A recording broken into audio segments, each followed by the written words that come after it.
about pretrial services. For anyone that doesn't work in the weeds here in the judicial system, pretrial services really kind of came about because of the 2016 bail amendment that was passed by the voters that did away with cash bail. And what that means is that 95%, it might even be higher, 95% of all people that are arrested for any kind of crime are going to be released the very next day. And there is nothing that the district attorneys, the judges, anybody can do about it. They're going to get out. The Supreme Court then, with that bail amendment, came up with some rules called the pretrial detention system.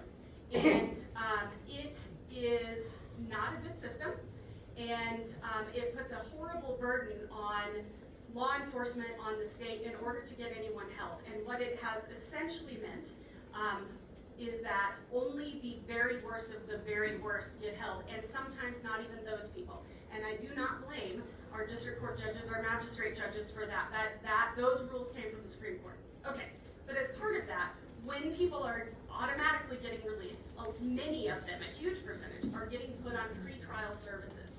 And that is trained individuals that check in on people to make sure that they're not committing new crimes, they're going to show up to court, perhaps they're getting drug tested or attending treatment. So yes, I think pretrial services is a wonderful thing. I do think that you are now overburdened because it is the only option that judges have when they really don't want to release someone, but we have no legal recourse in order to hold them into custody. And so pretrial services it has become our backstop in order to keep people safe, and it should not be that way. To that end, I've been working with the Attorney General and the Governor to try to come up with some legislation that will actually make it through the legislature to reform our pretrial detention system. I have actually written up a proposal and I have submitted it. I think Attorney General Torres is going to be running with it so that we can potentially reform that system and hold not a ton of people in jail, but more than what we are able to hold now.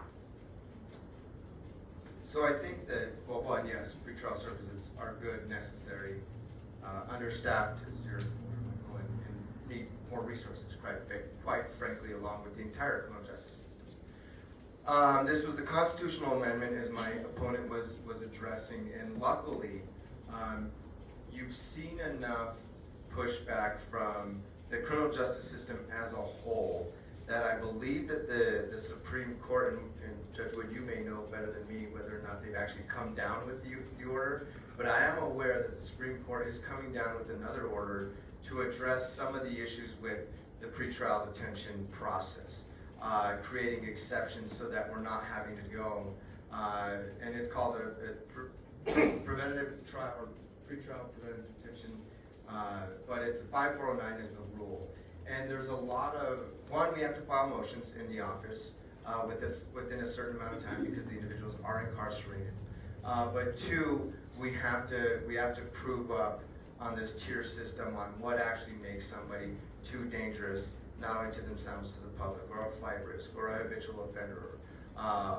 And there's so many things that the judges take into consideration that we have seen across the board misinterpretation, or I guess not misinterpretation, but different interpretations from the court systems. So it's kind of all over the place, which is why I think that the Supreme Court is going to come down with some more direction for the judiciary with this regard. But it is absolutely necessary, considering the fact that we aren't allowed to hold people like we used to. And I think that this is going to be a good, at least a good start to address that issue in the future. But first and foremost, you need more resources, my friend, period. And with that, great question.